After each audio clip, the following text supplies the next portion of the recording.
Senhor Presidente da Mesa de Congresso, Pedro Neves de Sousa, fui eu que fui mandatado para vir aqui apresentar esta proposta temática. Cumprimento a mesa, o Senhor Presidente da Comissão Política, já eleito, o Conselho de Jurisdição, demais órgãos, companheiras e companheiros. O centralismo continua a ser um fator gerador de injustiças, de desequilíbrios e de bloqueios ao desenvolvimento do país. A tendência de concentrar o poder, os recursos e as decisões num ponto geográfico enfraquece as regiões, limita as oportunidades e cria desigualdades que não podem nem vamos deixar que continuem a ser ignoradas. Portugal é um país rico em diversidade, com um enorme potencial em diferentes áreas, distribuído de norte a sul, do litoral ao interior. No entanto, ao longo dos anos, a centralização excessiva traduz-se em desequilíbrios profundos, penalizando as populações, restringindo o acesso a serviços de qualidade, a oportunidades de emprego e ao investimento necessário para o desenvolvimento regional. Combater o centralismo é promover a descentralização. Precisamos de políticas que incentivem a fixação de empresas e serviços públicos fora dos grandes centros urbanos. Precisamos de apostar na mobilidade e na conectividade, garantindo que as infraestruturas chegam a todos em todo o país. Precisamos de garantir que no mundo cada vez mais digital, a distância física deixe de ser uma barreira ao desenvolvimento. Por outro lado, é inegável que os países com mais qualidade de vida no contexto europeu são também os que mais descentralizam os processos de decisão. A descentralização é igualmente uma oportunidade para revitalizar a nossa democracia.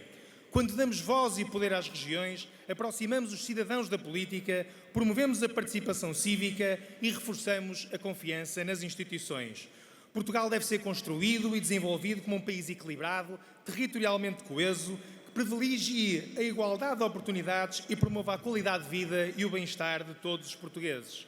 Mas para alcançar estes objetivos é essencial pensar, desenhar e implementar políticas públicas que promovam o princípio da subsidiariedade, tendo em vista o combate firme ao centralismo administrativo, económico e cultural.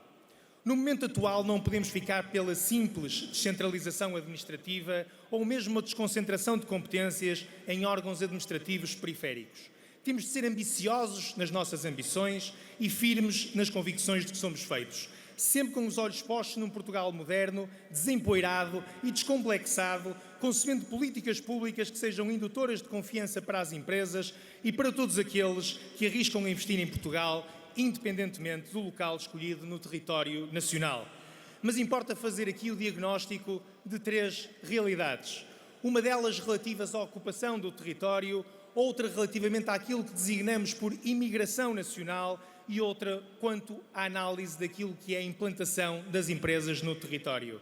Quanto à ocupação do território, desde março de 2013, que o Instituto Nacional de Estatística demonstra um aprofundamento da litoralização e o progressivo abandono das áreas territoriais predominantemente rurais, o que é deveras preocupante. A desertificação do território agrava diversos problemas sociais, afetando especialmente os mais vulneráveis, como os idosos, e intensifica o isolamento e a solidão, aliás, dessas populações. É preciso referir que o interior do país representa hoje 70% do território nacional, mas só lá vivem 1/3 dos portugueses. O PSD não pode nem deve calar-se perante esta realidade. Mas quanto à imigração nacional, é um dos fenómenos pouco debatidos na sociedade portuguesa, cuja realidade choca com a falta de estudos e de estatísticas e que está relacionado com todos aqueles portugueses que semanalmente têm que se deslocar para Lisboa para trabalhar. Esta tendência, esta imigração nacional, tem sido ignorada nas grandes discussões políticas, apesar do profundo impacto que tem na vida dos cidadãos, nomeadamente ao nível familiar. E esta realidade é originada por duas razões. Décadas de centralismo excessivo e que se soma o elevado nível de vida na capital portuguesa. O desenvolvimento homogéneo e equilibrado de um país deve promover a qualidade de vida e a felicidade dos cidadãos em todas as suas dimensões. Mas isto transporta-nos depois para a análise que é feita quanto à localização das empresas portuguesas. O volume de negócios das sociedades comerciais em Portugal foi superior a 533 mil milhões de euros, com a concentração de 24% na cidade de Lisboa e arredores. Os dados estatísticos são demonstrativos da força fria e implacável dos números, saltando de eventuais percepções para a realidade empresarial portuguesa e para a inegável concentração de grandes empresas em Lisboa. Com um investimento mais equitativo e a criação de oportunidades em todo o território, será possível estabelecer polos de desenvolvimento que impulsionem a economia e atraiam a população para diversas regiões.